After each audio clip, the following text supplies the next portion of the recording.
Think thicker armor means longer survival. That sounds logical. It feels safe, but it is wrong. On Earth, almost all species that ever wore heavy armor are gone. Not most of them, almost all of them. You might think the armored creatures still alive today are the ultimate survivors, the best designs evolution ever created.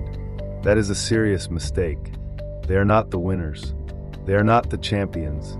They are simply the ones hiding in the shadows, barely surviving, enduring one day at a time.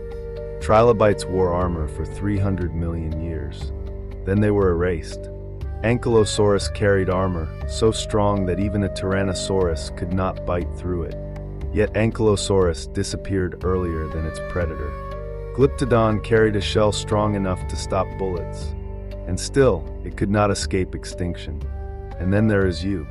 Your skin is so thin that even paper can cut it, and yet, you stand at the very top of the food chain. After 400 million years, evolution has proven one uncomfortable truth. Armor is not a shield of survival. Armor is a countdown, a slow countdown, to death. Why does this keep happening? Because Earth appears to be repeating the same experiment. Again, and again, and again. 3 times life invented armor. 3 times it trusted armor. 3 times it felt confident. And every single time, the experiment ended in extinction. This is not coincidence. This is a rule. To understand it, we must return to 3 failed experiments. The first experiment took place in the ocean, 380 million years ago. At that time, the seas were ruled by a monster called Dunkleosteus. It was 9 meters long. Its bite force could crush bone with ease. Its head and neck were wrapped in thick bone armor. At first glance, it looked unstoppable. But the problem was hidden in plain sight. The armor was absurdly heavy. The armor on its head alone made up nearly 1/3 of its entire body weight. Imagine trying to run while carrying 30 kilograms of equipment. Every step becomes slower. Every movement costs more energy. For Dunkleosteus, swimming just 1 kilometer consumed 5 times more energy than a normal fish. But the real danger came later. Scientists discovered something disturbing in its fossils. Its joints were beginning to harden. The armor was growing inward, into the joints, into the places that allowed movement. Turning became difficult. Flexing became painful. Slowly, the animal transformed into a moving steel tube. Then the oceans changed. Around 359 million years ago, temperatures dropped. Oxygen levels collapsed by nearly 70%.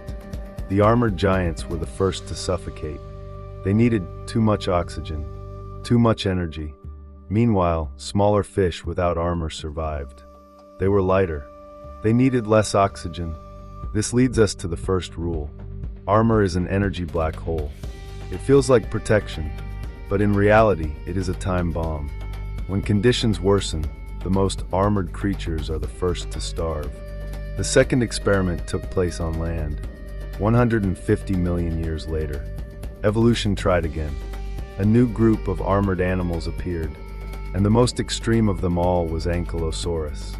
It weighed 7 tons. Its entire body was covered in bone. Even its eyelids hardened. It looked perfect, invincible. But perfection has a cost. Ankylosaurus had a fatal weakness. Its spine was almost rigid. Its flexibility was nearly zero. Compare it to Tyrannosaurus. Tyrannosaurus was heavy too, but its spine could bend, twist, react.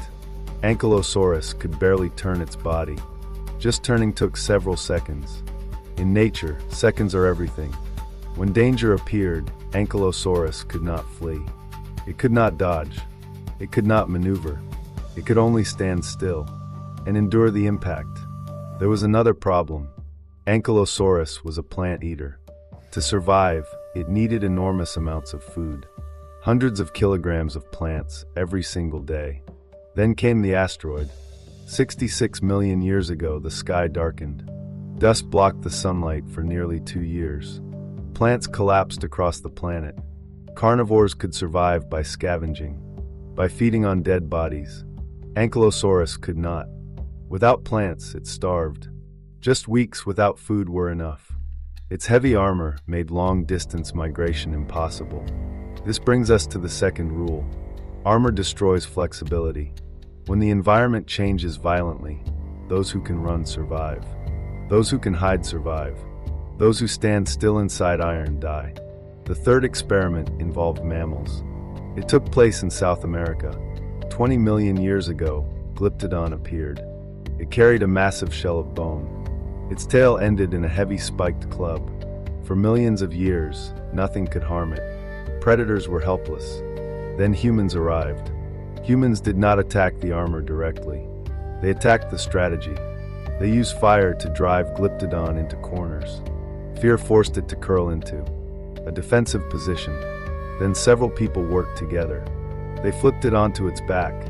Once overturned, Glyptodon was finished. The shell was too heavy. It could not turn itself over.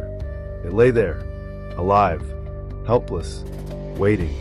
Archaeologists later discovered something unsettling. In Argentina, Glyptodon shells were turned into shelters, homes for ancient humans. This leads us to the third rule. Armor only protects against simple attacks.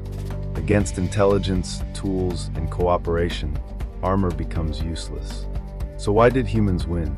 Because armor violates 3 laws of survival. First, energy efficiency. Maintaining bone armor costs enormous energy, far more than muscle. Second, the adaptation trap. Armor takes millions of years to evolve. The environment can change in thousands. Third, intelligence crushes armor. Strategy reveals patterns. Tools remove escape routes. Humans did not win by becoming tougher. They won by becoming smarter. Intelligence, language, tools, cooperation. None of these increase body weight. None of them reduce mobility. All of them can improve rapidly. After 400 million years, evolution delivers its final lesson. True defense is not hiding behind armor. True defense is the ability to react faster than the threat. The moment you believe yourself unbreakable is often the moment you are most fragile. Because the deadliest danger is never the threat you can see, but the change you never expect.